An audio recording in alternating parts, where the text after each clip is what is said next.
안녕하십니까. 소통과 혁신의 여주시 의회 의원 한정미입니다.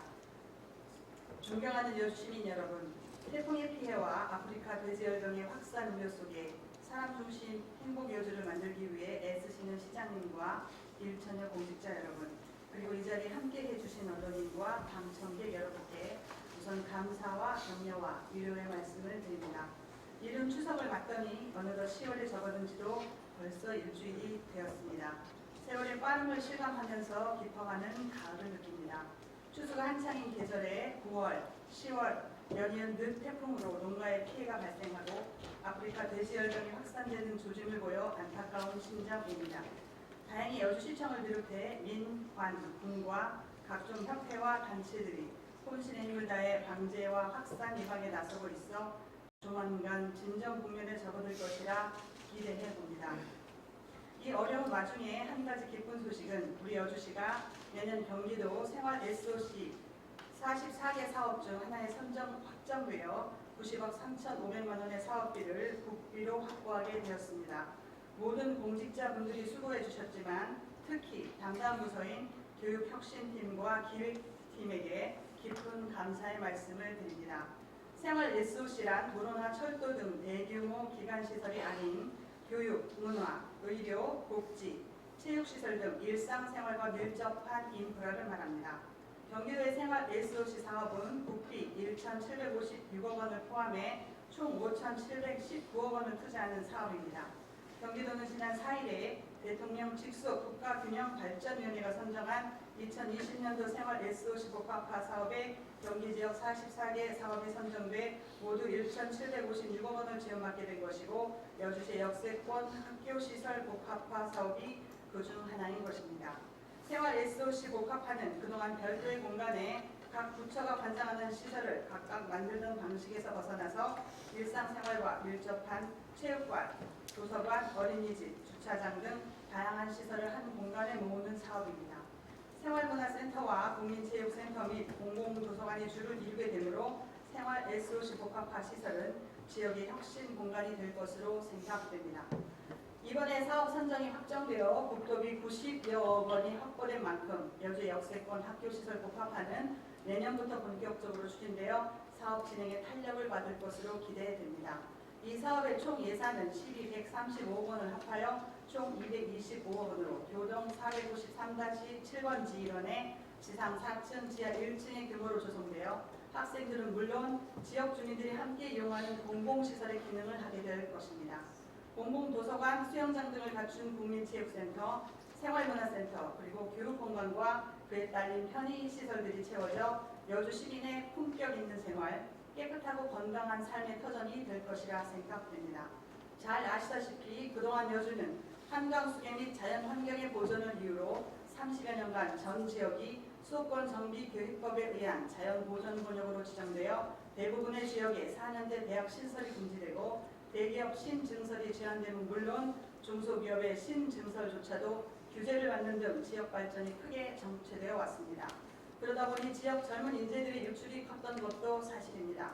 여주시는 젊은이들이 대도시로 떠나고 고령화가 빠르게 진행되는 상황에 대처할 필요가 절실해졌습니다. 공공도서관과 체육센터, 생활문화센터 등으로 구성된 복합시설을 건립하여 학생들의 교육 환경을 개선하면 물론 주민들의 건강, 체육, 문화에 대한 수요도 충족시켜 학교와 마을을 연결하고 상생하게 하여 지역 발전을 꾀하고 젊은 인재들이 머물고 싶은 환경을 조성할 필요가 있었던 것입니다. 그것이 이제 본격적으로 첫발을 내딛게 되어 매우 다행스럽게 생각하는 바입니다. 그러나 여주 역세권 학교시설 복합화는 그 자체에 머물러서는 안 된다고 봅니다. 여주 역세권 학교시설 복합화는 읍면동, 청사 복합화 등의 복합시설 조성 계획과 조화를 이루고 연계되면서 여주의 각 지역으로 확장되어 나가야 그 의미가 배가 될 수 있을 것입니다. 다시 말해서 여주 역세권 학교시설 복합화가 읍면동 지역의 교육시설, 실내외 체육시설, 복지시설 등의 복합화로 이루어져야 한다는 것입니다. 그렇게 하기 위해서 가장 중요한 문제는 각 지역의 부지를 먼저 확보하는 일입니다. 충분한 부지가 확보되어야 공모사업에 도전할 수 있고 제대로 된 복합화 시설을 세울 수 있습니다. 가령 어느 면 단위의 복합화 시설을 진행할 때는 여주 역세권 복합화 시설을 기본 모듈로 해서 차원에서 보다 더 완성도 높고 지역의 특성과 지역의 필요가 채워지는 복합화 시설 계획이 마련되어야 합니다. 숲속 어린이집이나 유치원, 아이돌봄센터, 교육시설, 체육시설, 노인 요양시설, 치매관리시설 등 모든 필요한 시설들이 장기적 관점에서 체계적으로 복합화 모델 안으로 수용되어야 할 것입니다. 복합화 시설이 진정하게 해당 지역의 핵심적이고 혁신적이며 공동체적인 공간으로서의 의미를 갖게 해야 할 것이기에 충분한 부지 마련에 만전을 기해야 한다는 것입니다. 항상 단기적인 관점이나 재정의 사업을 맞추는 방식으로 인해 사업의 규모가 축소되고 효율성이 저하되며 장기적으로는 무용지물이 되어버리는 경우가 너무도 많습니다. 여주시의 할 일은 사업을 진행할 부지를 확보하면서 동시에 사업비를 조달해야 하는 이중의 부담을 가지고 있기에 신중하고 꼼꼼한 접근이 필요하다고 생각합니다. 다만 사업을 위한 사업이 아니라 진정한 의미에서의 생활 인프라가 되고 혁신의 공간이 되고 나아가 지역민의 삶의 질이 향상되어 행복 여주로 나아가는 모습이 구현될 수 있도록 해야 한다고 생각합니다. 사랑하는 12만 여주 시민 여러분, 존경하는 시장님과 일천여 공직자 여러분, 여주의 미래는 한순간에 달라지지 않습니다. 여주의 미래는 우리의 의식의 변화부터 시작된다고 생각합니다. 복지라고 하는 것은 공익이 사익을 넘어서는 의식과 제도를 전제로 합니다. 복지는 주어지는 것이 아니라 적극적으로 만들어가는 것입니다. 한 사람 한 사람을 위한 맞춤 복지는 공동체의 복지가 전제될 때에만 가능한 것임을 잊지 말아야 합니다. 그 공동체의 살아있는 복지를 위한 것이 바로 지역의 복합화 시설입니다.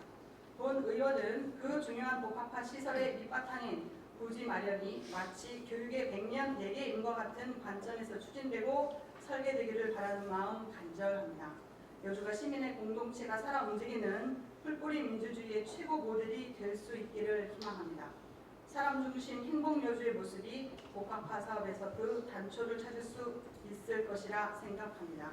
이제 본격적으로 시작될 사업의 성과를 기대하면서 여주시 모든 읍면동이 나름대로의 복합화 모델들을 장기적 안목으로 지역 주민들과 함께 준비해 나갈 수 있기를 당부드립니다. 끝까지 경청해 주셔서 감사합니다.